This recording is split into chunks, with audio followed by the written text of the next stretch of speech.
सो बातचीत ऐसा है कि अपने यार एक टॉपिक मैक्रो इकोनॉमिक्स का कर रहे थे जिसका नाम है दोस्त मनी एंड बैंकिंग, राइट। आप लोग मनी एंड बैंकिंग को अगर सोच भी रहे हो as two separate chapters, so दोस्तों you are not wrong in thinking that way, ठीक है कि नहीं है? You are not completely wrong in thinking that way.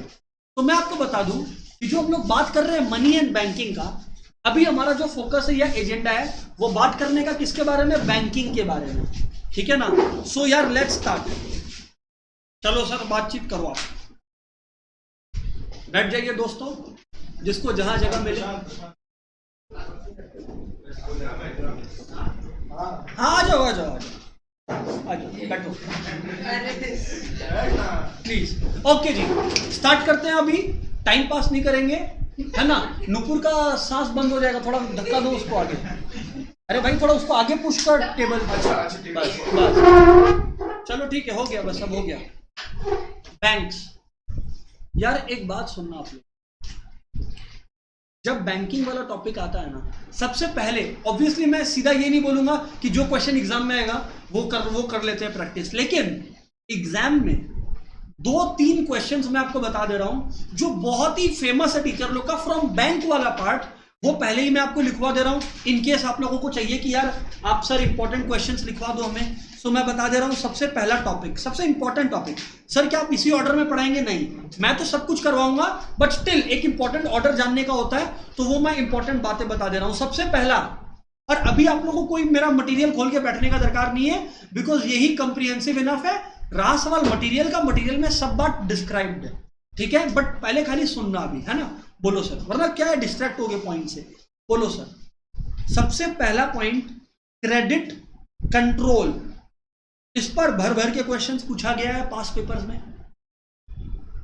In fact next जो मेरा क्लास होने वाला है ना, यानी कि अपकमिंग संडे, उसका थीम ही ये रहने वाला है, अभी से बता दे रहा हूं, money and banking pass paper questions practice, सीधा। बट खैर, फर्स्ट थिंग्स फर्स्ट, सबसे पहला टॉपिक है क्रेडिट कंट्रोल। नेक्स्ट टॉपिक है दोस्त क्रेडिट क्रिएशन। नेक्स्ट टॉपिक है दोस्त क्रेडिट क्रिएशन। सर दोनों अलग अलग होते हैं क्या? हाँ अलग अलग होते हैं दोस्त। और फाइनली तीसरा टॉपिक है क्रेडिट कंट्रोल क्रेडिट क्रिएशन। हाँ ये वाला टॉपिक भी बहुत ज्यादा पूछा गया है, वो आप लोग को मैं बता दे रहा हूं। वो है फंक्शंस ऑफ कमर्शियल बैंक के अंदर। जनरल कोई भी फंक्शन पूछ लेता है ये लोग, बट ठीक है, आइए स्टार्ट करते हैं एक एक करके। बोलो सर। अब आप सबसे पहले सीधा सा बात देखो, सीधा हेड पे आ गया है। कंट्री के अंदर यार ऐसे बहुत तरीके का बैंक होता है, पहले तो ये जान लो। कंट्री के अंदर मैं आप लोगों को पहले बता दूं, सबसे पहले तो मैं आप लोगों को वो बता दूं कि कंट्री के अंदर अनेकों तरीके का बैंक होता है, ये जान लो आप लोग। बट हमारा सिलेबस मेनली हमारे को 2 टाइप्स ऑफ बैंक्स के बारे में बोलता है पढ़ने को, सेंट्रल बैंक और कमर्शियल बैंक। इसके बारे में सेंट्रल बैंक और कमर्शियल बैंक। लेकिन यार सर आपने तो बोला कि बहुत तरीके का बैंक होता है, कुछ और नाम बताओ अब हम लोग को। एक्सचेंज बैंक हो गया, है ना, लैंड डेवलपमेंट बैंक हो गया, एग्रीकल्चरल बैंक्स हो गया, इंडस्ट्रियल बैंक्स हो गया। कहने का मतलब है यार बैंक तो अनेकों वैरायटी के हैं, लेकिन हाँ हमारा syllabus, I repeat, mainly 2 topics पे फोकस करता है, सेंट्रल बैंक और कमर्शियल बैंक। सबसे पहला पॉइंट हम लोग आ रहे हैं सेंट्रल बैंक के ऊपर। अच्छा अभी का मतलब है ये 6 महीना पहले, 6 महीने या 2-3 महीना पहले जो सेम 1 या टर्म 1 का एग्जाम हुआ है ना, बोर्ड्स का बात कर रहा हूं, उसमें क्वेश्चन आ गया था कि एक बात बता, कंट्री के अंदर मोनोपोली ऑफ नोट इशू का पावर किसके पास है? क्वेश्चन को ध्यान से सुनना। मोनोपोली ऑफ नोट इशू का पावर किसके पास है? ध्यान से सुनना आप लोग। Option A commercial bank, option B central bank, option C RBI और ऑप्शन डी इंडस्ट्रियल बैंक। अब मैं श्योर हूं आप में से मेजॉरिटी लोग यार, नॉलेज हो या नहीं हो, कमर्शियल बैंक और इंडस्ट्रियल बैंक तो देख ही नहीं रहे हो। आप लोग बोल रहे हो सर ये तो पॉसिबल ही नहीं है। अब मैं देख पा रहा हूं महक का, इश्ना का, 1 सेकेंड, युवराज भाई का, बिल्कुल इन लोग सबको लास्ट डे का बताया हुआ बात याद है, प्रशांत का, कि देखो यार आंसर आप लोग जो दे रहे हो चैट के अंदर, ऋतिक, आरबीआई, बिल्कुल सही है, क्योंकि हमारी कंट्री में एक कमर्शियल बैंक है, हमारी कंट्री के अंदर एक कमर्शियल बैंक है जिसका नाम सेंट्रल बैंक है। समझ में आया मैं क्या बोला? हमारी कंट्री में एक कमर्शियल बैंक है जिसका नाम है सेंट्रल बैंक। ये बात को थोड़ा डिसॉल्व होने दो, ये बहुत ही गहरा बात कर दिया मैं, समझ में आ रहा है? हमारी कंट्री में कमर्शियल बैंक है जिसका नाम है सेंट्रल बैंक। अरे पर भाई नेचर तो कमर्शियल बैंक ही है, नेचर तो कमर्शियल बैंक ही है। सब बात समझ में आ गई, सब बात समझ में आ गई। अब पॉइंट ये है कि हाँ, ये जो सेंट्रल बैंक है इसको अलग अलग नाम से बुलाया जाता है अलग अलग कंट्री में। इंडिया में आरबीआई, इंग्लैंड में बैंक ऑफ इंग्लैंड, यूएसए में federal reserve system. Actually USA का सेंट्रल बैंक है। हर कंट्री में कमर्शियल बैंक्स अनेकों 100,000 हो सकते हैं, बट सेंट्रल बैंक एक ही होगा, सेंट्रल बैंक एक ही होगा। सर सेंट्रल बैंक का फंक्शंस के बारे में आप थोड़ा सा डिटेल में बात करोगे क्या? ये बिल्कुल करेगा ना यार। ये रहा 4 पॉइंट मेन है, ऐसे और भी है। Monopoly over note issue. Exam में क्वेश्चन ना बदमाशी टीचर्स का ये होता है, ये नहीं पूछेगा, बोलेगा इससे फायदा क्या हुआ। एग्जामिनर में टीचर, एग्जाम में खुद ही टीचर बोल रहा है। केस स्टडी क्वेश्चन आप लोग बोलते हो ना, केस स्टडी क्वेश्चन सुनो।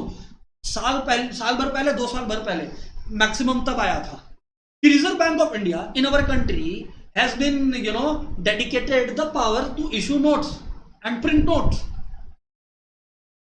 What benefit does this function have? अब आप लोग बोले सर ये तो खुद ही एक बेनिफिट है, इसका क्या बेनिफिट पूछ लिया? तो आप लोग को लॉजिकली आंसर देना होगा कि नंबर 1, इट एंश्योर्स यूनिफॉर्मिटी। क्योंकि एक ही जगह से नोट्स निकल रहा है तो सारा 100 का नोट जो है वो एक जैसा निकलेगा, सारा 200 का नोट एक जैसा निकलेगा, सारा 2000 का नोट एक जैसा निकलेगा। इसका मतलब इट एंश्योर्स यूनिफॉर्मिटी। यूनिफॉर्मिटी ये एंश्योर कर रहा है। दूसरा, प्रिवेंट्स डुप्लीकेशन। क्योंकि क्या होता है ना, अगर मल्टीपल लोग नोट प्रिंट करने लग गए ना तो फिर होगा क्या कि नोट्स को बहुत इजी है। देखो नोट्स ना एक डाई से प्रिंट होता है, डाई से। अगर आप 10 जगह पे वो डाई को सिचुएटेड रखोगे तो चांसेस ज्यादा बढ़ जाएगा कि वो डाई चोरी हो जाए।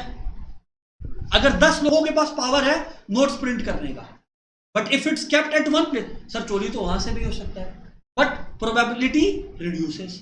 तो ये लॉजिक है, इस वजह से this monopoly over note issue is given. Next है banker to the bank. Banker to the bank मतलब यार सीधी सी बात है, बैंकर टू कमर्शियल बैंक। इसका मतलब यार हमारे को अगर अपना पैसा जमा करना है, हम लोग कहां जाते हैं? Commercial bank. हमें लोन चाहिए, हम लोग कहां जाते हैं? Commercial bank. वैसे कमर्शियल बैंक को लोन चाहिए या अपना एक्स्ट्रा पैसा जमा करना है तो वो लोग कहां जाते हैं? आरबीआई, यानी कि सेंट्रल बैंक। बिल्कुल ठीक।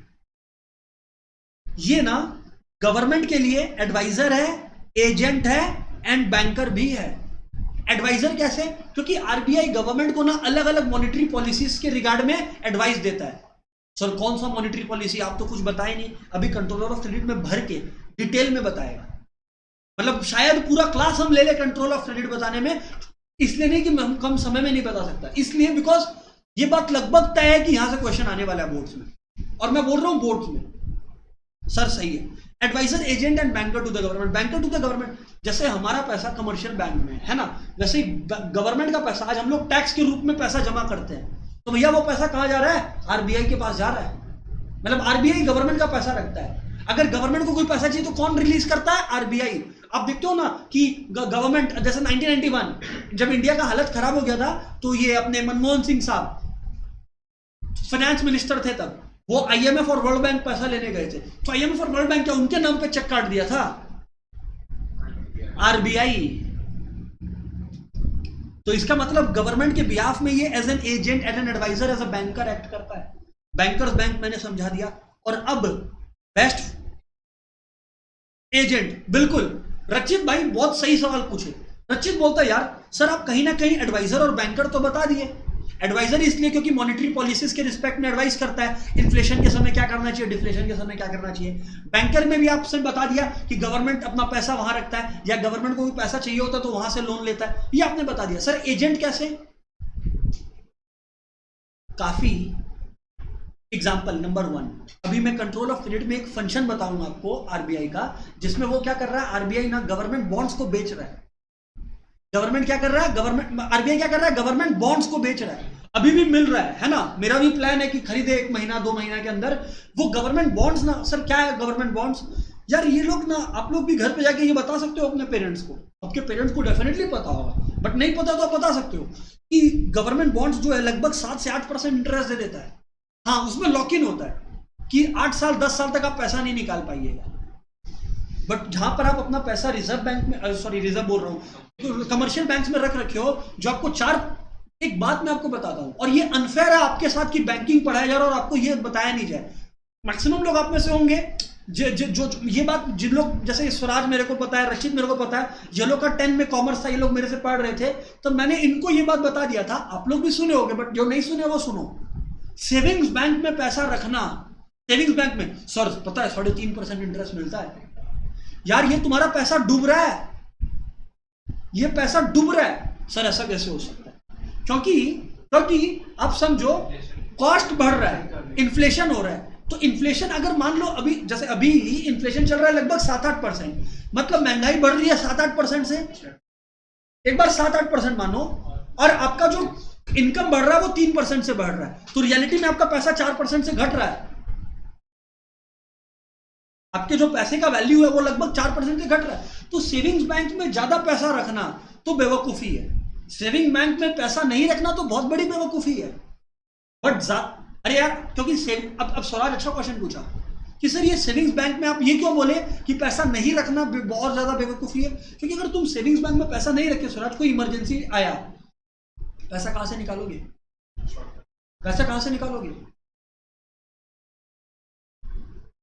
ये मैं आप लोगों को बता रहा था कि ये आपको पता होना चाहिए, वरना दिक्कत हो जाता है। तो इसका मतलब जब मैं बात कर रहा हूं आप लोग से इस पॉइंट का, तो आप लोग को यह समझना पड़ेगा कि जब आप सेविंग्स बैंक में अपना पैसा रखे, आपका डूबा, तो ये जो 8-9% है ना, ये इसलिए कि आप इन्फ्लेशन के हिसाब से जा पाओ। फिक्स डिपॉजिट में भी आप पैसा डुबा रहे हो, बस सेविंग से कम रेट से डुबा रहे हो।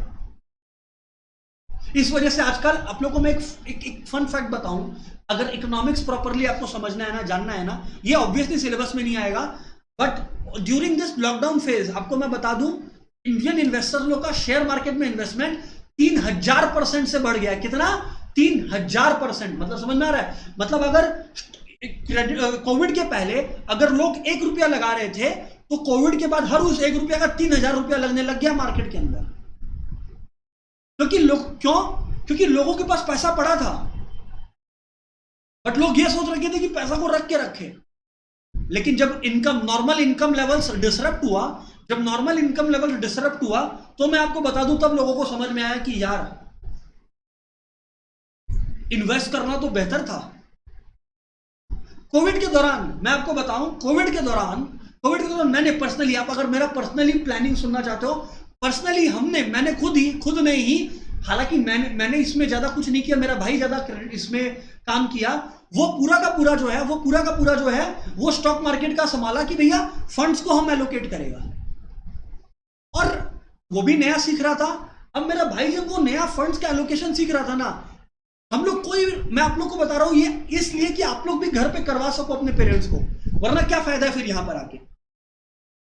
कोई भी हम लोगों ने कुछ रॉकेट साइंस एनालिसिस नहीं किया, बेसिक अच्छा परफॉर्म करने वाली कंपनीज में पैसा डाल दिया बस। एग्जांपल रिलायंस, टाटा, क्योंकि ज्यादा मेरे पास तो समय था ही नहीं, और वो भी अपना बस बेसिक रिसर्च ही कर पाया, कोई एडवांस रिसर्च या कोर्स तो किया नहीं। मैं आप लोग को बता दूं कि हम लोग सेविंग्स बैंक में जो 3-3.5%, अब मेरे पापा जो है, मेरे पापा को यार उनको आइडिया कम है ना, हम लोग लकी जनरेशन है जिनको पूरा पढ़ाई करने का मौका मिला। मेरे पापा को जो है, मेरे पापा रिकरिंग डिपॉजिट अकाउंट के बहुत फैन है। कोई भी पैसा आता है, रिकरिंग डिपॉजिट खोल ले, क्योंकि 5-5.5% देता है, वो गलत नहीं है, वो तो अपने तरफ से अच्छा ही बोल रहे हैं मेरे को। बट हम लोग ने क्या किया, हम लोग ने पापा को बस कंपेयर करवाया। मेरा रिकरिंग डिपॉजिट अकाउंट मैं आपको बता रहा था, मैं आप लोगों को बताया था, 300 का रिकरिंग डिपॉजिट अकाउंट खोले थे बंधन बैंक के अंदर। वो मेरा 3 साल तक, यानी कि 10,800 रुपया मैंने इन्वेस्ट किया 3 साल। कितना पुलकित? 3 साल मिला के 10,800 मैंने लगाया, और मेरे को शायद 13,000 या 14,000 रुपया कुछ वापस मिला था, या 12,000 मिला था। मतलब कितना बना? 1,200। कितना? 1200। 3 साल में 10,800 लगा के मेरे को 1200 मिला। मैंने जब, मतलब मैंने नहीं, उसने, अंकुश ने, जब मेरे भाई ने जब वो पैसा लगाया, हम लोग ने कितना इन्वेस्ट किया था? ज्यादा था ही नहीं पैसा इन्वेस्ट करने को, 50,000 केवल, खाली सेविंग बैंक से 50,000 निकाला, 50,000 केवल इन्वेस्ट किया, है ना। वो 50,000 में हम लोग अभी तक वो 50,000 तो ऑलरेडी इन्वेस्टेड है, बट वो 50,000 अभी तक इन्वेस्टेड है, बट 20,000 रुपये ऑलरेडी बना लिया उस 50,000 से, और कुछ रिस्क नहीं लिया। तुमको तो हम कंपनी का नाम बोल दिया ना, रिलायंस इंडस्ट्रीज, टाटा मोटर्स, खत्म। रिलायंस इंडस्ट्री से अकेला हम लोग 8-10 हजार रुपया जनरेट किया है। क्या? बहुत ही स्टूपिड स्कीम। रिलायंस इंडस्ट्रीज का एकदम देसी तरीका। रिलायंस इंडस्ट्रीज हम लोग दोनों देख रखे थे कि हाईएस्ट वैल्यू उसका 2600 गया है शेयर का, एक शेयर का। कोविड के दौरान धमक से 2300 पे आया। मैंने इसको बोला 50,000 का पूरा रिलायंस ले ले, उसका भी सेम व्यू था, 50,000 का रिलायंस ले लिया। रिलायंस 2500 पे गया, बेच दे, तुरंत रिटर्न जनरेट करना है, हो गया। अभी रिसेंटली 2700 का 2600 हुआ था, फिर हम लोग खरीद लिए, अब 2800 हो गया, फिर बेच देगा। समझ रहे हम लोग क्या कर रहा है? ऐसे तो लॉन्ग टर्म इन्वेस्टिंग करना चाहिए, और हम लोग का कुछ पैसा है जो लॉन्ग टर्म इन्वेस्टेड है शेयर मार्केट में, मतलब उसको हम लोग हाथ भी नहीं लगाएंगे। 20-30-40 हजार रुपया इन्वेस्टेड है, बट ये वाला पैसा हम लोग देख रहे हैं कैसे खेल रहा है, निकाल रहा है, रिलायंस में ही डाल रहा है, फिर गिर रहा है, फिर डाल रहा है, चालू करते हैं। मतलब ये समझो। लेकिन हाँ ये सब चीज के लिए ये इंश्योर करना कि मूर्खता नहीं करेगा। रिलायंस अपना हाईएस्ट वैल्यू पे 2900 पे, वहां पे तुम खरीद रहे जाके। अब हो सकता है बढ़े, बट अब मैं यहां पर कोई ट्रेडिंग स्ट्रेटेजी नहीं सिखाने वाला तुम लोग को, बट मैं तुमको ये समझाने का कोशिश कर रहा हूं कि सेविंग्स बैंक में पैसा लूज होता है। ये तो बस अभी बात हुआ, स्वराज अच्छा पॉइंट रेज किया, so we discussed on this. लेकिन रचित, तेरा एजेंट वाला पॉइंट पे मैं आता हूं। रचित, तो जो गवर्नमेंट का जो ये बॉन्ड्स बिक्री होता है ना, वो कमर्शियल बैंक करता है। कमर्शियल बैंक से कौन करवाता है? आरबीआई। आज तुम जितना कमर्शियल बैंक, तुम आईसीआईसीआई, एचडीएफसी, किसी का भी वेबसाइट पे चला जा, सिक्योरिटीज वाले ऑप्शन पे जाके क्लिक कर, किसी का भी वेबसाइट पे क्लास के बाद ट्राई कर लेना, तुम देख लेगा कि कितना सारा ऑप्शंस है गवर्नमेंट बॉन्ड्स। तो आरबीआई बिकवा रहा है ना, तो गवर्नमेंट का एजेंट की तरह काम कर रहा है, नहीं कर रहा रचित? जैसे गवर्नमेंट उस पर मत आ, क्योंकि वो कंट्रोल ऑफ क्रेडिट में आने वाला है। मैं समझ गया तेरा बात। हाँ, अभी आने दे, उसके बाद पूछना। नहीं, आरबीआई जो है कमीशन क्यों लेगा भैया? आरबीआई तो गवर्नमेंट के अंदर ही है। RBI is a part of government. देखो, कंट्री में सुप्रीम कोर्ट या कोर्ट्स इंडिपेंडेंट है, आरबीआई इंडिपेंडेंट नहीं है, ये ध्यान रखना। RBI will have to dance to the tunes of government, ये ध्यान रख लेना। सर आगे बात करो। तो मैं मेन, अच्छा ये रहा। और आप लोग में से जिन लोग को यार वो एजेंट क्यों है, ये रहा रचित भाई, देख लो, फॉरेन एक्सचेंज का खरीदना, शेयर्स का खरीदना, एडवाइजर अलग अलग इश्यूज पे, बैंकर क्योंकि गवर्नमेंट का कैश रखता है, गवर्नमेंट को लोन एक्सटेंड करता है, ये तीनों का एक्सप्लेनेशन है यहाँ पे। समझ में आ गया? तो ये अपलोड है, और बुक में तो और डिटेल में लिखा हुआ है, पढ़ना। हाँ नहीं, आरबीआई तुम समझ ही नहीं रहा ना दोस्त यार, आरबीआई तो गवर्नमेंट का ही है, कमर्शियल बैंक से तो लेगी। लेकिन ऐसे कोई स्टेट का सीएम है कुछ वो लोग नहीं। अभी इधर पे देखो, एक और फंक्शन है क्लियरिंग हाउस। खैर क्लियरिंग हाउस फंक्शन बाद में आते हैं, क्योंकि आप लोग का मेजर समय इसमें नहीं जाना चाहिए। कंट्रोलर ऑफ क्रेडिट, प्लीज ध्यान से सुन लेना एवरीबॉडी। आज के क्लास का, इकोनॉमिक्स क्लास का, अगर आप लोग बोलोगे ना सुप्रीम हाईलाइट, तो वो कंट्रोलर ऑफ क्रेडिट वाला पॉइंट होने वाला है। भयानक डिस्कशन है और भयानक इंपॉर्टेंट है, प्लीज सुन लेना। एक बात याद रखना, दो फंक्शंस होते हैं, एक होता है क्रिएशन ऑफ क्रेडिट और एक होता है कंट्रोल ऑफ क्रेडिट। याद रखना, creation of credit commercial bank करता है। कौन करता है? Commercial bank. जो पॉइंट अभी आने वाला अभी तक किए ही नहीं है। और एक पॉइंट होता है दोस्त, कंट्रोल ऑफ क्रेडिट। हाँ जी, ये फंक्शन जो है सेंट्रल बैंक यानी कि RBI perform. RBI is a controller of credit, not a creator of credit. Sir एक बार फिर से, प्रथम एक बार फिर से, RBI is the controller of credit, not the creator of credit. Creator of credit कौन है Prashant? Commercial banks. Thank you. अब सर एक एक करके बात करते हैं, प्लीज ध्यान से समझना, बहुत ही टेक्निकल और इंटरेस्टिंग स्टफ है। क्रेडिट का मतलब इकोनॉमी में पैसा कितना। क्रेडिट का मतलब क्या? इकोनॉमी में पैसा कितना। Money supply in the economy, MS in the economy, money supply in the economy. Credit का मतलब money supply in the economy, economy में कितना पैसा सप्लाइड है। कंट्रोलर ऑफ क्रेडिट का मतलब कंट्रोल करना कि इकोनॉमी में मनी सप्लाई कम करना है या मनी सप्लाई बढ़ाना है। तो मतलब अगर आप लोग मेरे को बोलो कि सर ये कंट्रोलर ऑफ क्रेडिट बड़ा हाईफाई इंग्लिश है, सरल भाषा में बताओ कि क्या मतलब है। सरल भाषा में कंट्रोलर, और बहुत ही इजी कॉन्सेप्ट है, ये मत सोचना कुछ टफ पढ़ाने में घुस रहा हूं, बिल्कुल नहीं, बहुत ही इजी कॉन्सेप्ट है, बस ध्यान से सुनना। कंट्रोलर ऑफ क्रेडिट का मतलब होता है, कंट्रोलर ऑफ क्रेडिट का मतलब होता है कि इकोनॉमी में मनी सप्लाई को इंक्रीज करना या मनी सप्लाई को डिक्रीज करना, बस खत्म। ये सब किसके कंट्रोल में है? आरबीआई के कंट्रोल में। तो एक बार स्टेज वाइज डिस्कशन करते हैं जो मैंने बताया। सबसे पहले क्रेडिट कंट्रोल का फंक्शन किसके हाथ में है, किसके पास है ये पावर? आरबीआई के पास, यानी कि सेंट्रल बैंक के पास। क्रेडिट का मतलब क्या होता है? इकोनॉमी में money supply. Control of credit का मतलब होता है इकोनॉमी में मनी सप्लाई इंक्रीज करना या इकोनॉमी में मनी सप्लाई को रिड्यूस करना, डिक्रीज करना। नहीं अभी रुक जा, खाली मैं सब डिटेल में बता दूंगा, तुम टेंशन मत ले। खाली इतना बात ऑनलाइन वाले दोस्त आप लोगों को क्लियर है क्या? और अगर कोई क्वेश्चन है ऑफलाइन वालों से बाद में लूंगा, ऑनलाइन वालों से पहले लूंगा। ऑनलाइन वालों प्लीज चैट में फेंक के मारो। ऑलराइट महक जी,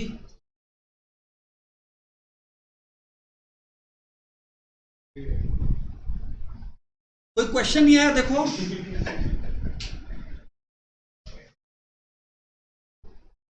फैंटास्टिक, चलो सर चलो, ध्यान से ध्यान से ध्यान से, बस बस बस, अभी सुनो अभी सुनो। अब मैं पूछ रहा हूं आप लोग से, ऑफलाइन वाले दोस्त बताओ कोई क्वेश्चन है क्या? यहां तक आगे का मत पूछना, यहां तक क्लियर है क्या? हाँ बोल बोल के सर स्टेट अगर कोई लोन लेता है, इंटरेस्ट चार्ज, हाँ अगर रुको एक सेकंड, रुको ना, 1 लाख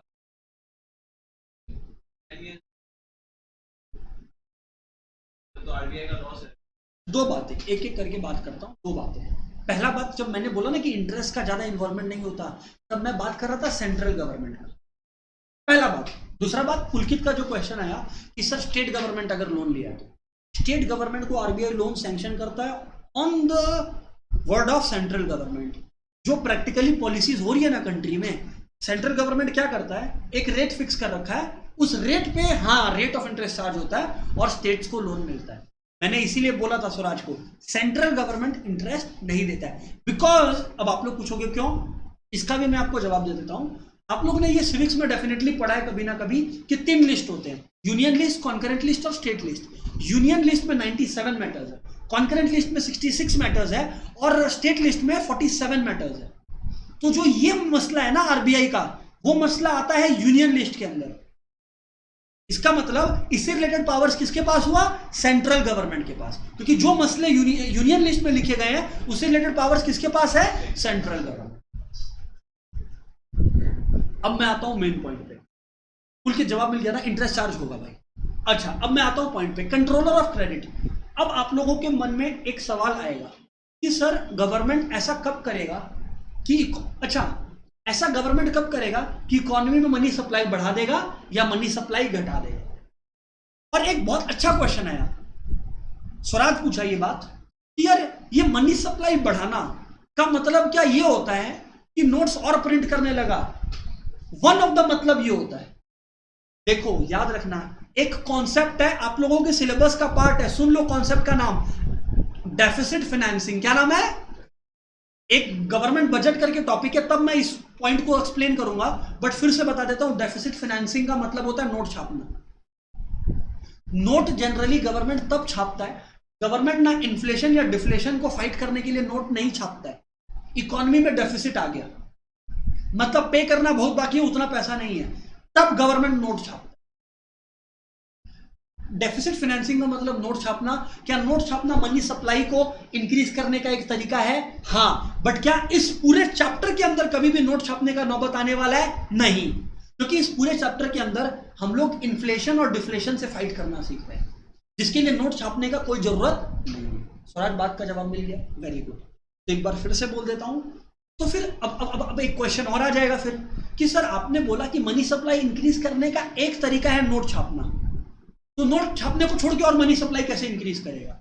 होता क्या है ना, चाहे आरबीआई हो या कमर्शियल बैंक हो, ये लोग के पास ना बहुत सारा कैश रिजर्व रखा हुआ रहता है। अरे मेरा और आपका पैसा क्या सबका सब हम लोग के घर में अलमारी में बंद है क्या? नहीं, वो लोग के पास है। वो पैसा में से कितना लोन के रूप में इकोनॉमी में गया या कितना लोन के रूप में इकोनॉमी में नहीं गया, ये तो आरबीआई और कमर्शियल बैंक के हाथ में है कि नहीं है।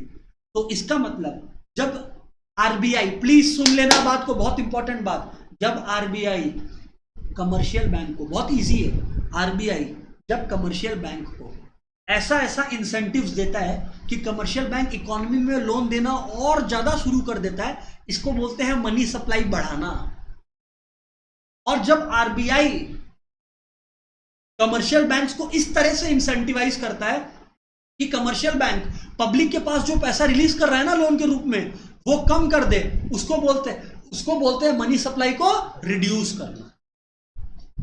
अच्छा, तो इसका मतलब सर आप सिंपल भाषा में ये कह रहे हो कि जब हम लोग ये पढ़ेंगे कि इकोनॉमी में मनी सप्लाई बढ़ गया, इसका मतलब ये होगा कि आरबीआई ने कमर्शियल बैंक को कहा है कि और लोन के रूप में पैसे दो पब्लिक को, लोन के रूप में या व्हाटएवर वे। और जब मनी सप्लाई रिड्यूस हो गया, इसका मतलब आरबीआई कमर्शियल बैंक को इस तरह से कंट्रोल कर रहा है कि पब्लिक का पैसा बैंक के पास आ जाए। क्या बोला? पब्लिक का पैसा बैंक के पास आ जाए या पब्लिक के पास पैसा कम से कम जाए। मनी सप्लाई रिड्यूस करने का दो मतलब होता है। मनी सप्लाई रिड्यूस करने का दो मतलब होता है।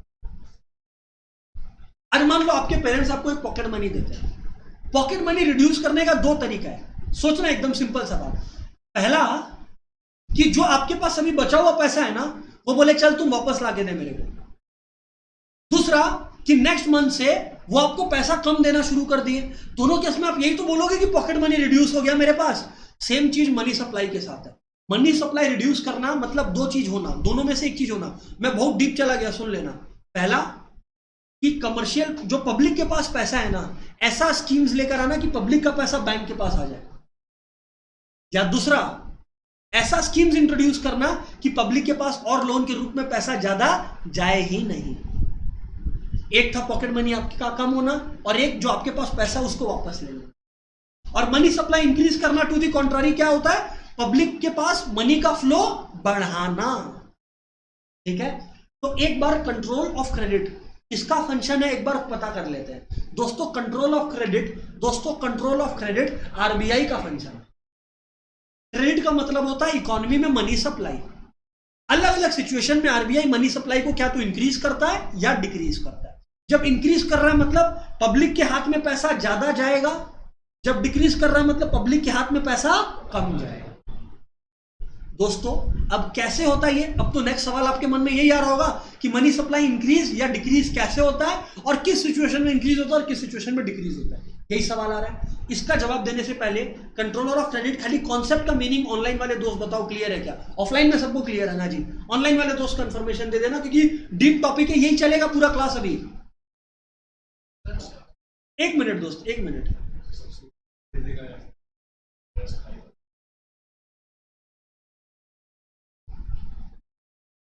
हाँ बोल रचित। ऐसा छाप सकता है। हाँ बना ले। एक साथ मत बोलना, सुनने से पहले उसका जवाब देने दे, फिर तेरा भी जवाब देगा। बोलना ठीक है दोस्त।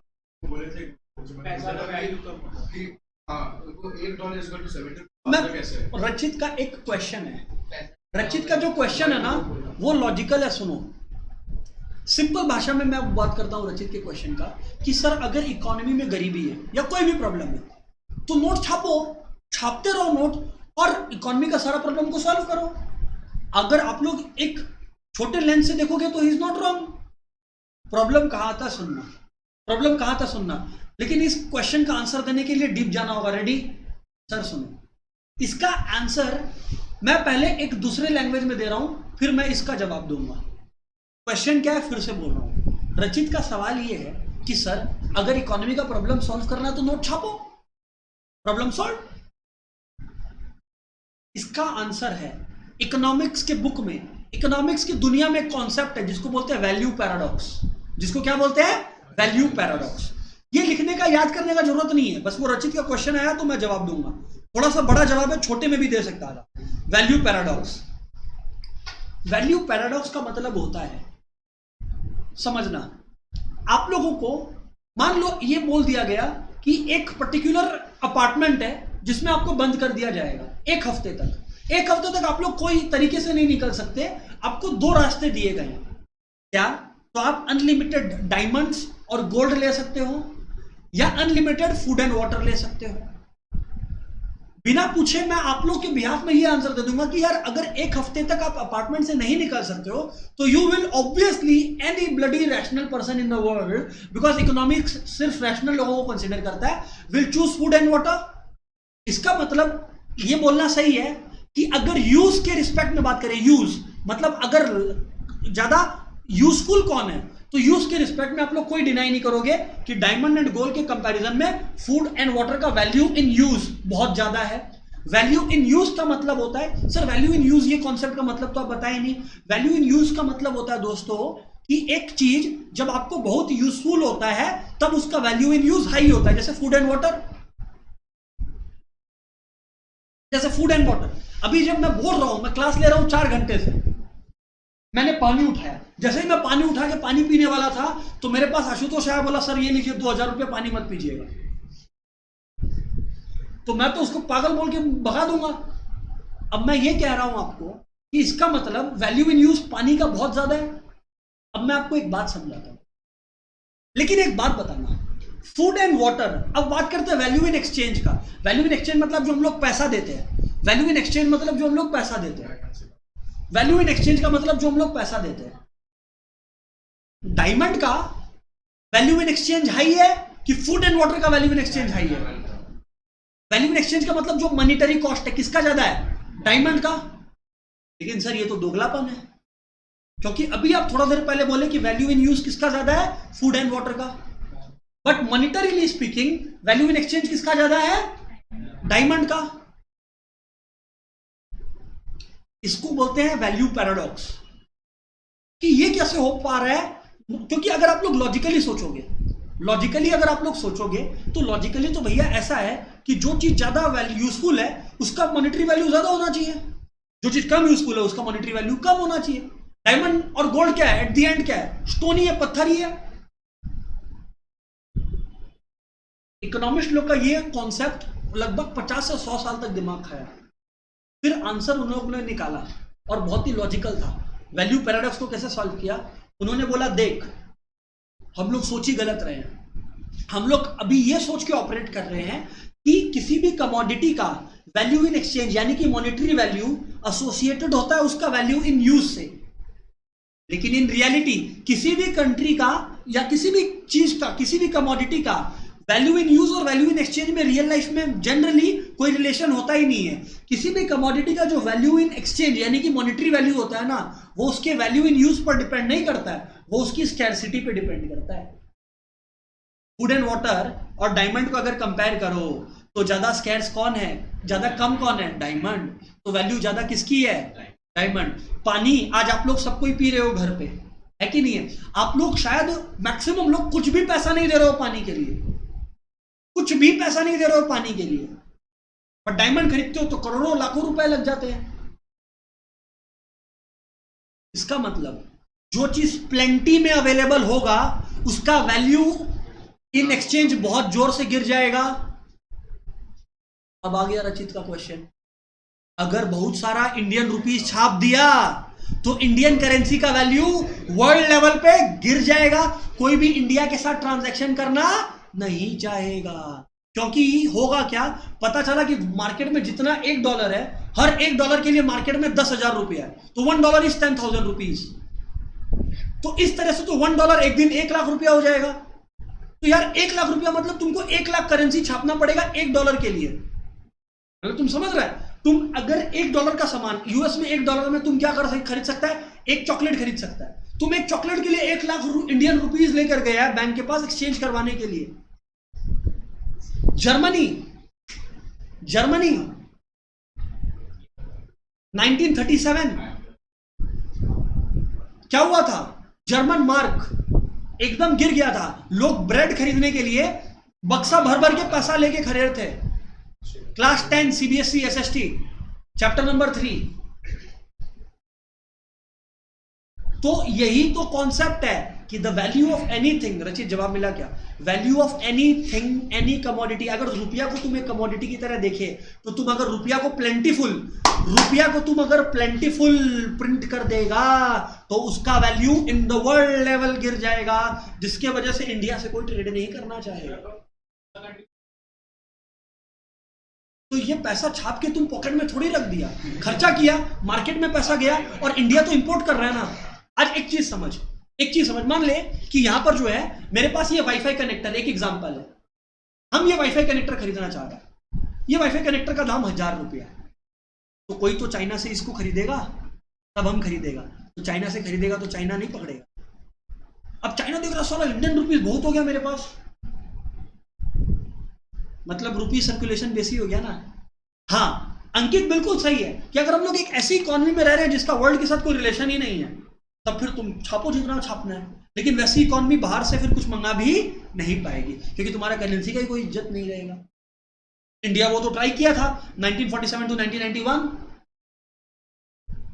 अच्छा, तभी तो 1991 में एलपीजी आया था। अच्छा, Shreyansh is raising a point, वो देख लेते हैं। बट अगर किसी के पास पावर टू प्रिंट मनी है, वो डेट में कैसे होगा? तो श्रेयांश, यही तो मैं बोल रहा हूं। श्रेयांश एक चीज समझ दोस्त, एक सेकंड रुक जा। श्रेयांश एक चीज समझ, अगर पावर टू प्रिंट मनी है, तुम यूएस को पैसा ओ करता है, किस करेंसी में वो करता है? डॉलर्स में। किस करेंसी में वो करता है? डॉलर्स में। तेरे पास power to print money in terms of what है? रुपीज है। जब रुपी इतना सप्लाई में हो गया कि रुपी इनवैल्यूएबल हो गया अमेरिका को, तो अमेरिका बोलेगा मेरे को डॉलर में पेमेंट कर। अब इंडियन गवर्नमेंट जाएगा डॉलर खरीदने, 10-10 हजार रुपया दे रहा है एक डॉलर के लिए। Shreyansh, got my point, yes और नो यार?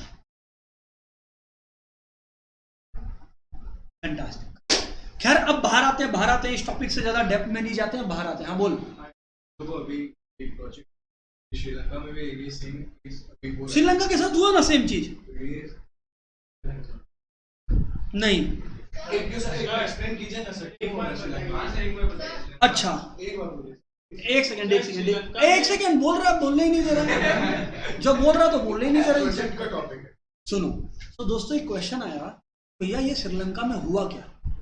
सर ये श्रीलंका में हुआ क्या, बता देते तो अच्छा रहता। श्रीलंका का ये जो मसला है शुरू हुआ था खम्मन टूटा पोर्ट से। सर ये खम्मन टूटा पोर्ट क्या है? एक्चुअली श्रीलंका में एक पोर्ट है जो चाइनीज गवर्नमेंट श्रीलंका को बोला कि भाई बना ले। श्रीलंका बोला ओके, श्रीलंका बनवा लिया। श्रीलंका इसके लिए चाइना से पैसा लिया। चाइना का जो पॉलिसी है ना लोन का और टर्म्स एंड कंडीशंस, वो वर्ल्ड लेवल पर जो है कंडीशंस से अलग है। जब वर्ल्ड लेवल पर कंडीशंस होता है ना, उसमें ये होता है कि तुम कुछ गिरवी नहीं रख पाएगा। चाइना का कंडीशन रहता है कि तुम्हारा वो पोर्ट गिरवी हो जाएगा।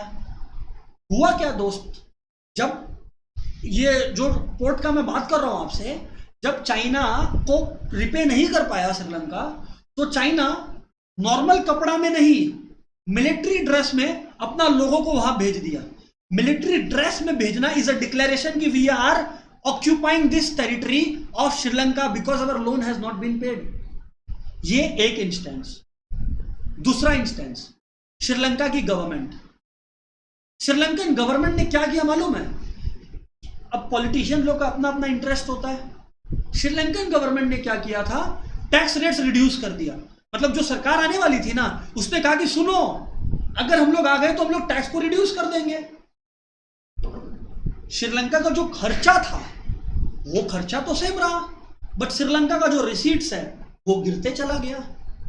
जब श्रीलंका का रिसीट्स गिरते चला गया, क्योंकि श्रीलंका का टैक्स रेट कम हो गया, तो लोगों से जो पैसा आ रहा वो कम हो गया। अब बेसिकली श्रीलंका क्या कर रही है? पैसा लेके लोन लेके बाहर से अपना कंट्री का जरूरत पूरा कर रही है। क्योंकि तुम समझ, लोग टैक्स कम देना शुरू कर दिए, इसका मतलब ये नहीं है कि लोग मेट्रो यूज करना कम कर दिए या लोग जो है वो 4 अलग अलग चीजें करना कम कर दिए। खर्चा तो उतना ही है, बट इनकम तुमने कम कर लिया। इससे जो पॉलिटिकल पार्टी का सेल्फ इंटरेस्ट था वो तो पूरा हो गया, बट धीरे धीरे श्रीलंका के ऊपर डेफिसिट का बोझ आते गया। धीरे कोविड के बाद अब बात करते हैं। श्रीलंका का 10% ऑफ द जीडीपी आता है टूरिज्म से। 10% ऑफ द जीडीपी आता है टूरिज्म से। जब श्रीलंका के अंदर लास्ट 2 साल कोविड, श्रीलंका के अंदर या वर्ल्ड लेवल पर जब लास्ट 2 साल कोविड का क्राइसिस रहा 2020-21, तो टूरिज्म का वो जो 10% रेवेन्यू था वो भी गिर गया। श्रीलंकन गवर्नमेंट का पॉलिसी और रिड्यूस करने का टैक्सेस वो भी गया। कहने का अर्थ है श्रीलंका अपने आप को उस पोजीशन पे ला दिया जहां पे वो अपना रिसीट्स को एकदम कम हो गया और उसका एक्सपेंडिचर जोर से बढ़ गया। जब कंट्री में ऐसा फाइनेंशियल इमरजेंसी आता है ना, ये याद रखना कि फाइनेंशियल इमरजेंसी एक दिन का नहीं है। It is a matter that was arising from last 10 to 15 years that was manifested in that one event, जहां पे श्रीलंका का जो मिनिस्टर लोग है वो लोग रिजाइन कर दिया, भाग गया।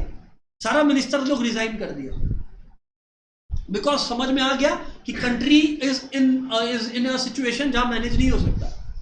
श्रीलंकन गवर्नमेंट इतना नोट्स प्रिंट कर दी पर कोई लेने को तैयार नहीं, बिकॉज श्रीलंका का जो पैसा है वो बहुत ज्यादा चला गया,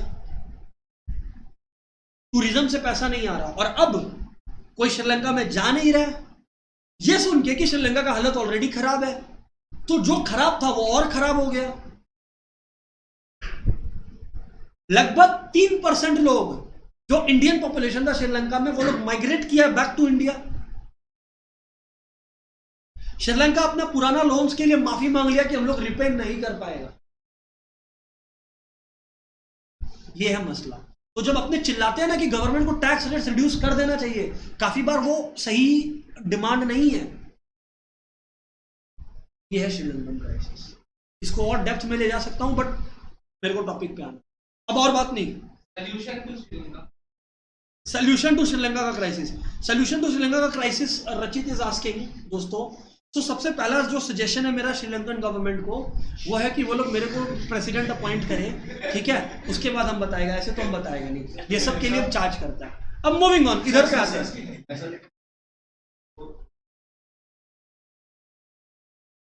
नहीं ले सकेगा, अभी भी नहीं होगा, ये वर्ल्ड वॉर हो जाएगा अगर कभी भी लेने की कोशिश करेगा। वो धीरे धीरे बाहर आ जाएगा, धीरे धीरे बाहर आ जाएगा, लोग जाना शुरू करेगा, टैक्स बढ़ेगा। इकोनॉमी का याद रखना, इकोनॉमी का नेचर में है कि वो इक्विलिब्रियम को रिस्टोर कर देगा। अगर कोई चीज ज्यादा हो रहा है तो वो कल को कम हो जाएगा और कोई चीज कम हो रहा है तो वो कल को बढ़ जाएगा, सीधा सा बात। जनरल इक्विलिब्रियम हमेशा रिस्टोर होगा। खैर बहुत बातें हो गई फालतू की, अब आते हैं क्वेश्चन पे। Control of credit function. RBI के पास दोस्तों पहली बात तो मैं आपको बता दूं कि मनी सप्लाई कब बढ़ाना चाहिए और मनी सप्लाई कब घटाना चाहिए। आप लोग का सवाल ये है, ध्यान से सुनिएगा। अगर पहला बात तो इकोनॉमी में मनी सप्लाई बढ़ाना चाहिए during the situation of deflation. During the situation of deflation क्यों, वो मैं एक्सप्लेन करेगा। और मनी सप्लाई घटाना चाहिए during the situation of inflation, अगर कंट्री में इन्फ्लेशन है तो। अब अधिकतर लोग बोलेंगे सर इन्फ्लेशन और डिफ्लेशन का मतलब ही नहीं मालूम, तो सुनो। इन्फ्लेशन का मतलब है एक ऐसा सिचुएशन इकोनॉमी के अंदर जहां पे प्रोडक्ट का प्राइसेस कंटिन्यूअसली राइज कर रहा है। The situation where the prices of products are consistently rising. क्या क्या क्या क्या क्या क्या बोला सर आपने? जब प्रोडक्ट का प्राइसेस कंसिस्टेंटली राइज कर रहा है। अच्छा, इन्फ्लेशन के डेफिनेशन को भी एग्जाम में पूछा जा सकता है। Inflation is a continuous rise. ये डेफिनेशन सबको याद कर लो। Continuous rise in the general price level, in the general price level. अरे सर पता है हम आलू लेने गया 10 रुपया किलो मिलता है, मेरे से 15 मांग लिया। सर इकोनॉमी में इन्फ्लेशन आ गया, व्हाट्सएप स्टेटस डाल दे, इंस्टाग्राम में पोस्ट डाल दे सर, नहीं तो तुम पागल कहलाएगा। क्योंकि इकोनॉमी में जब ये कंटिन्यूअस राइज तुम नोटिस करता है ना, हाँ तो तुम बोल कि फिर इन्फ्लेशन है। कंटिन्यूअस राइज मतलब over a period of 5-10 years, पहला बात। दूसरा बात जनरल प्राइस लेवल। इसका मतलब ये नहीं है कि सर हम जो है कोमल एक दिन उतर गए डेयरी मिल्क खरीदने के लिए, हैं 40 का 45 में दे दिया, कोमल बोल दी यार इन्फ्लेशन हो गया इकोनॉमी में यार। इसका मतलब समझ में आया क्या होता है? इसका मतलब होता है जनरल प्राइस लेवल का मतलब होता है कि इकोनॉमी में लगभग सारे गुड्स का प्राइस बढ़ना चाहिए, सर्विसेज का प्राइस बढ़ना चाहिए, नॉट जस्ट तुम्हारा डेयरी मिल्क महंगा हो गया तो तुम इन्फ्लेशन चिल्लाने लग गए। तो general price level, I repeat, general price level is what indicates inflation. एक इन्फ्लेशन के दौरान कंट्री में क्या होता है, जरा सुनना ध्यान से।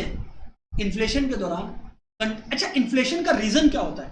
एक्चुअली दो रीजन होता है, बट अभी मैं खाली एक बताने वाला हूं, वो है डिमांड पुल इन्फ्लेशन।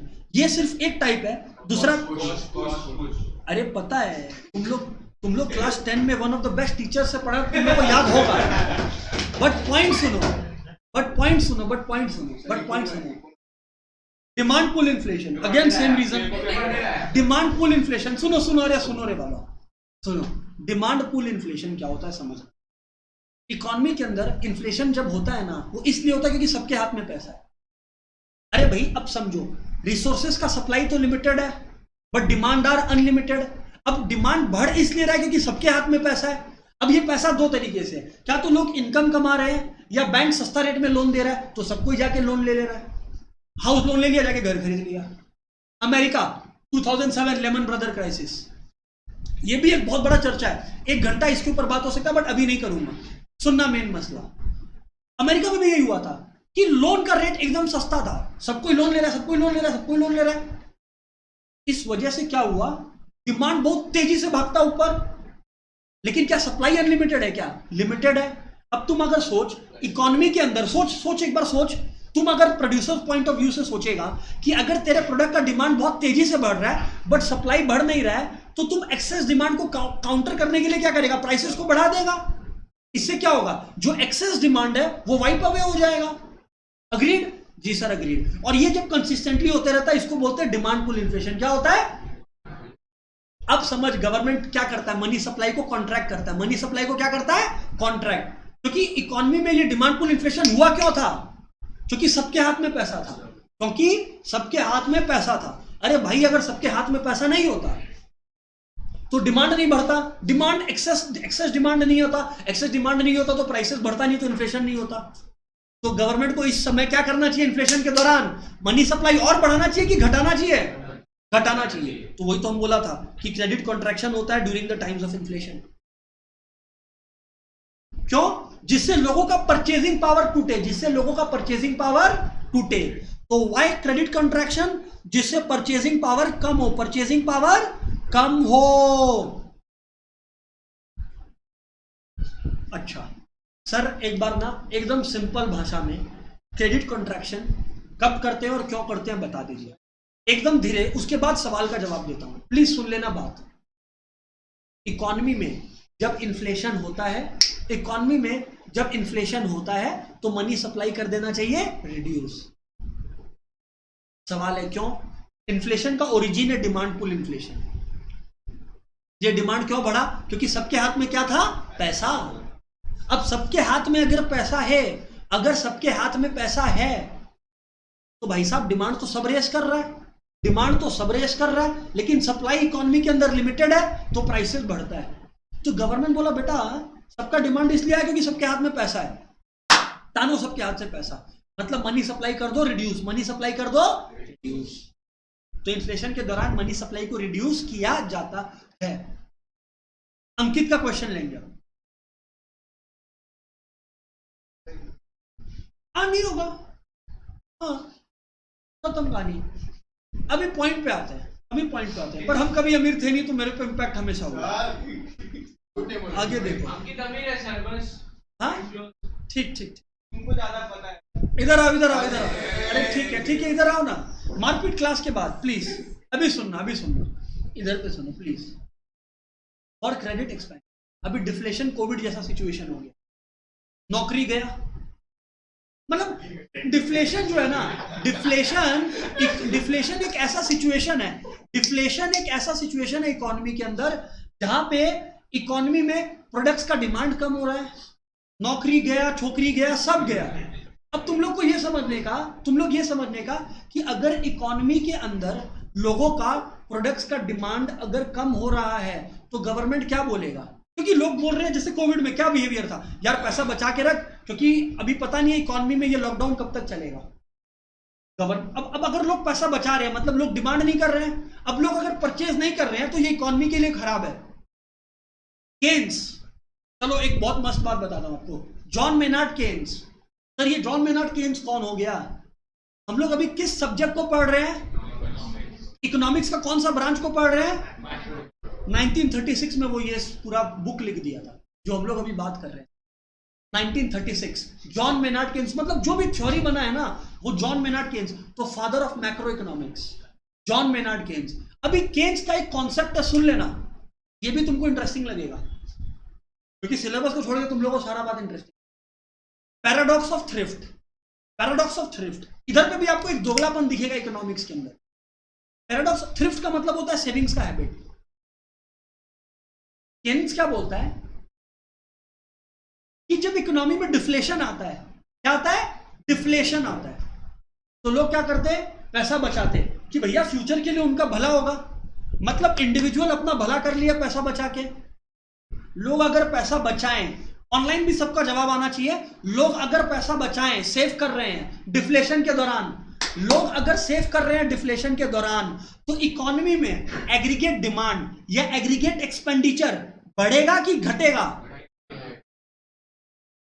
ऑनलाइन वाले को रिस्पॉन्स का वेट कर रहा हूं, ऑफलाइन वालों एक बार फिर से, घटेगा। Everybody is on the same page, everybody is on the same page. सुनो सुनो सुनो, सब कोई सेम बात बोल रहा है कि लेस है। कोई भी एक जन बोल दो कि बस बढ़ेगा, मजा आ जाएगा। नहीं वो तो प्यार से बोलो। अभी सुनो अभी सुनो अभी सुनो अभी सुनो अभी सुनो अभी सुनो, घटेगा। अब अगर एग्रीगेट डिमांड घटा, एक मिनट सोच, अगर एग्रीगेट डिमांड घटा इसका मतलब गुड्स एंड सर्विसेज का परचेजिंग कम हुआ। गुड्स एंड सर्विसेज का परचेजिंग कम हुआ मतलब बिजनेस लोगों को नौकरियां नहीं देगा, मतलब अनएम्प्लॉयमेंट बढ़ेगा कंट्री के अंदर। अगर गुड्स एंड सर्विसेज का प्रोडक्ट, और बिजनेसेस बोलेगा यार जब डिमांड घट चुका है तो हम लोग गुड्स एंड सर्विसेज प्रोड्यूस करके क्या करेगा। और नेशनल इनकम का क्या मतलब होता है, value of goods and services in the economy. अगर इकोनॉमी में गुड्स एंड सर्विसेज का प्रोडक्शन कम है तो ओवरऑल नेशनल इनकम क्या हो रहा है, घट रहा है। मतलब जो एक इंडिविजुअल के लिए अच्छा था, बात कहां से शुरू हुआ था कि वो इंडिविजुअल के लिए अच्छा वो सेव कर लेगा, वो इकोनॉमी का नेशनल इनकम को डुबा दिया। That's called paradox of thrift, Keynes का फाउंडेशन था। अब मैं आपको बताता हूं तो गवर्नमेंट क्या कर रही है इधर पे, लोगों को ये इंसेंटिवाइज करना है कि नहीं भाई पैसा मत बचा, खर्चा कर। तो गवर्नमेंट क्या करता है, फिर स्कीम लेकर आता है, housing loan eight only 5%, housing loan eight only 5%, मतलब घर लिया तो पैसा देंगे 5% इंटरेस्ट पे। खर्चा बढ़ाया इकोनॉमी के अंदर, मतलब डिमांड बूस्ट हो गया ना डिफ्लेशन के दौरान भी इकोनॉमी में। नॉर्मली जब आप ईएमआई पे कोई प्रोडक्ट लेते हो ना, ईएमआई पे जब आप कोई प्रोडक्ट लेते हो तो क्या होता है ना कि आपको उस पर कुछ इंटरेस्ट ऐड करके देना पड़ता है। क्यों, क्योंकि आप इंस्टॉलमेंट में पे कर रहे हो। मेरे घर पे मैं आपको बताऊं, आज से 1-2 साल पहले एयर कंडीशनर था ही नहीं। मैंने क्या किया, इकोनॉमिक्स का इस, हाँ गरीब से भाई हंस क्यों रहा है, गरीब आदमी। अभी सुनो सुनो सुनो सुनो सुनो सुनो सुनो सुनो, लेकिन मैंने क्या एडवांटेज लिया, कोविड के दौरान गवर्नमेंट क्या स्कीम लाया, 0 इंटरेस्ट ईएमआई। मतलब तुमको एयर कंडीशनर का ही दाम देना है, इंस्टॉलमेंट में पे कर सकते हो। डाउन पेमेंट में तो मतलब स्वराज जो तुम फर्स्ट इंस्टॉलमेंट दिया, बट तुम पार्ट टाइम में दिया तब। हम बोला 2 साल पहले,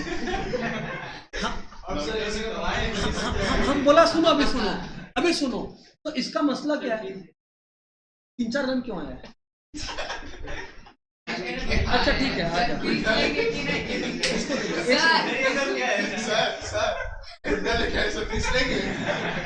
अच्छा ठीक है, इधर जाके बाहर ले ले। ठीक है। अच्छा ठीक है, सुनो, बोलो सर। अब यहाँ पर क्या हो रहा है ना, क्या बोल रहा था, डाउन पेमेंट है ना, तो इजी इंटरेस्ट इंस्टॉलमेंट जो था वो मेरे को कुछ नहीं एक्स्ट्रा पे करना पड़ा। मतलब एक चीज समझो, जैसे मैंने परचेज किया वैसे और भी लोगों ने तो परचेज किया होगा, तो कोविड के दौरान इकोनॉमी में डिमांड बूस्ट कर दिया।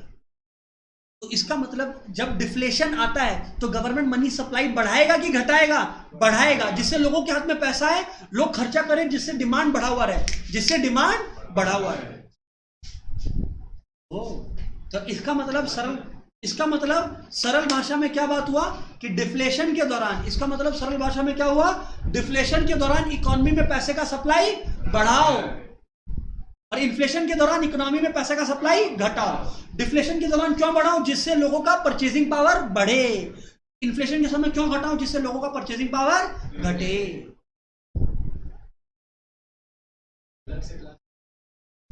रखेंगे केस स्टडी का भी क्लास। बहुत कुछ करेंगे। आओ अब नेक्स्ट टॉपिक है क्वांटिटेटिव एंड क्वालिटेटिव। अब मैं आपको बता दूं, आरबीआई के पास दो फंडे हैं जो आरबीआई इस्तेमाल करता है इकोनॉमी में, ये मनी सप्लाई बढ़ाने को या घटाने को। वो टेक्निक्स के नाम है क्वांटिटेटिव और क्वालिटेटिव। सर यहां पे तो दोनों ही क्वांटिटेटिव लिखा हुआ है, एक को क्वालिटेटिव मान लो, बड़े बड़े शहरों में छोटी छोटी बातें। अभी पॉइंट को सुनना, एग्जाम में ज्यादा क्या पूछा जाता है? Sir quantitative techniques. ठीक है सर, सबसे पहले आप लोग एक कॉन्सेप्ट को समझना, ध्यान से सुनना। बोलो सर। अभी तक जो बात हुआ है उसमें जो मेन काम का बात है कि काफी स्टूडेंट लोग क्या कहानी में खो जाता है ना। इसीलिए वो लोग को रिवाइज करवाने के लिए मैं सिर्फ ये बोल रहा हूं कि बात ये हुआ है, रिवीजन हल्का सा ज्यादा फास्ट नहीं बोलेगा, हल्का सा फास्ट बोलेगा। भैया क्रेडिट कंट्रोल का मतलब इकोनॉमी में मनी सप्लाई को कंट्रोल करना। कंट्रोल करने का मतलब ये नहीं होता है कि मनी सप्लाई को रिड्यूस करना। मनी सप्लाई को रिड्यूस करना भी हो सकता है, मनी सप्लाई को इंक्रीज करना भी हो सकता है। रिड्यूस कब करते हैं मनी सप्लाई को? During the time of inflation. कब? During the time of inflation. Inflation के टाइम पे रिड्यूस, इन्फ्लेशन के टाइम पे रिड्यूस द मनी सप्लाई, और डिफ्लेशन के टाइम पे इंक्रीज द मनी सप्लाई। जी बिल्कुल, समझ में आ गया? जी सर बिल्कुल। अब आप लोग ध्यान से सुनना, बात को ध्यान से सुनना। अब इसके लिए कितनी टेक्निक यूज होती है? दो, क्वांटिटेटिव और क्वालिटेटिव। कर कौन रहा है? गवर्नमेंट। किसके थ्रू? आरबीआई। बोलो सर। दोस्तों अगर क्वांटिटेटिव और क्वालिटेटिव टेक्निक्स का बात करें तो क्वांटिटेटिव टेक्निक्स के अंदर आपका चार आ गया, bank rate, open market, liquidity adjustment और लीगल रिजर्व। और क्वालिटेटिव के अंदर आ गया मार्जिन, रेस्टिंग ऑफ क्रेडिट और मॉरल सुएशन। टर्म्स उतना नहीं आएगा बट कॉन्सेप्ट्स आएगा जो अभी आपको बताएंगे, सुनते चलिए। एक बात है, सबसे पहला अभी खाली क्वांटिटेटिव का बात हो रहा है, और क्वांटिटेटिव में भी आज बहुत डिटेल में नहीं, खाली दो टेक्निक्स आपको सिखाएंगे, घर में जाते जाते सोचते हुए जाइएगा। बोलो सर कौन सा? एक है बैंक रेट, पहला है बैंक रेट। बैंक रेट का अभी मैं क्वांटिटेटिव टेक्निक्स बता रहा हूं। कौन सा? Quantitative techniques. यार बैंक रेट एक रेट ऑफ इंटरेस्ट है जो आरबीआई कमर्शियल बैंक से चार्ज करता है। क्या बोला? अरे कमर्शियल बैंक को लोन चाहिए होता है ना यार, कमर्शियल बैंक को जब लोन चाहिए होता है तो बैंक रेट एक रेट ऑफ इंटरेस्ट है जो आरबीआई कशिश किससे चार्ज करता है? कमर्शियल बैंक से। अब आप लोग एक बात को समझने की कोशिश करना, एक बात को ध्यान से सुनना और समझने की कोशिश करना कि आरबीआई कमर्शियल बैंक से चार्ज कर रहा है, बट इधर पे जब आरबीआई कमर्शियल बैंक को ये लोन दे रहा है ना, तो कमर्शियल बैंक से आरबीआई कोई भी सिक्योरिटी डिपॉजिट नहीं ले रहा। नॉर्मली क्या होता है, आप अगर कोई लोन लेने जाए तो आपको मॉर्गेज करना पड़ेगा, गिरवी रखना पड़ेगा, बट यहां पर ये मॉर्गेज करने का जरूरत होता नहीं है कमर्शियल बैंक को। लेकिन लोन शॉर्ट टर्म के लिए मिलता है, अब आप लोग बुद्धि समझो। अगर इन्फ्लेशन है, आरबीआई क्या करेगा? बैंक रेट को बढ़ा देगा। बैंक रेट को क्या करेगा? बढ़ा देगा। जरा सोचिए क्या होगा। अरे यार अगर मान लो पहले कमर्शियल बैंक को 8% पे मिलता था तो कमर्शियल बैंक पब्लिक को 10% पे लोन दे देता। अब अगर आरबीआई खुद ही उसको 11% कर दिया है तो कमर्शियल बैंक 13 या 14% करेगा। तो जब पब्लिक देखता है कि लोन 13-14% पे मिल रहा है, पब्लिक बोलता उरी बाबा, और पब्लिक लोन लेने जाता नहीं है, और पब्लिक लोन लेने जाता तो मनी सप्लाई तो रिड्यूस करना था, इन्फ्लेशन कर दिया ना, कर दिया। अब अगर मान लो इकोनॉमी में डिफ्लेशन चल रहा है, तो 8% का 5% कर देगा, जिससे कमर्शियल बैंक और सस्ता में लोगों को लोन दे देगा। हो गया ना मसला सॉल्व।